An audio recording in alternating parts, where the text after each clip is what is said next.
ജനങ്ങൾക്കും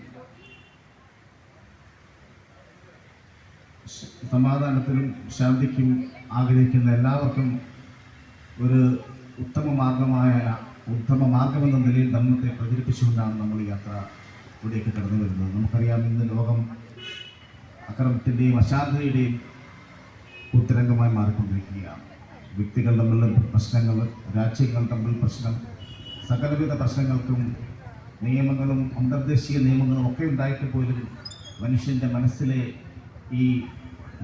മനസ്സിലെ അക്രമവാസനകളും അത്യാഗ്രഹങ്ങളുമാണ് ഈ ദുഃഖത്തിലേക്കും ദുരിതത്തിലേക്കും കലാപങ്ങളിലേക്കും നയിക്കുന്നതെന്നുള്ള തിരിച്ചറിയുന്ന ജനവിഭാഗങ്ങൾക്ക് ഏറ്റവും ഉത്തമമായി പിന്തുടരാൻ പറ്റിയ മാർഗമാണ് ധമ്മമാർഗം. കാരണം നമുക്കറിയാം, നമ്മുടെ രാജ്യത്ത് നിയമങ്ങളുണ്ട്. മനുഷ്യാവകാശങ്ങളും തുല്യതയും സ്വാതന്ത്ര്യവും ഒക്കെ നിഷേധിക്കപ്പെട്ട ജനങ്ങൾക്ക് അത് നേടിക്കൊടുക്കാൻ നിയമങ്ങളുണ്ട്. പക്ഷേ നിയമത്തിൽ ഉപരി അതോടൊപ്പം തന്നെ നമ്മുടെ രാജ്യത്തെ ഈ വ്യവസ്ഥയിൽ ഏതൊരു രാജ്യത്തെയും സാമൂഹ്യ നിയമങ്ങളുമുണ്ട്, രാഷ്ട്രീയ നിയമങ്ങളുമുണ്ട്.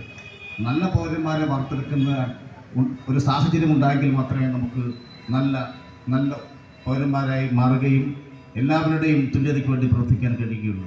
തീർച്ചയായും നല്ല പൗരന്മാരായി തീരുന്നതിന് ഏറ്റവും ഉത്തമമായ മാർഗം, മധ്യമ മാർഗം ബുദ്ധൻ്റെ ധമ്മമാണ് എന്ന് അനുസ്മരിപ്പിക്കുന്ന ഈ ധമ്മപദയാത്രയ്ക്ക് എല്ലാവിധമായ ആശംസകൾ അർപ്പിച്ചുകൊണ്ട് ഞാൻ നിർത്തുകയാണ്.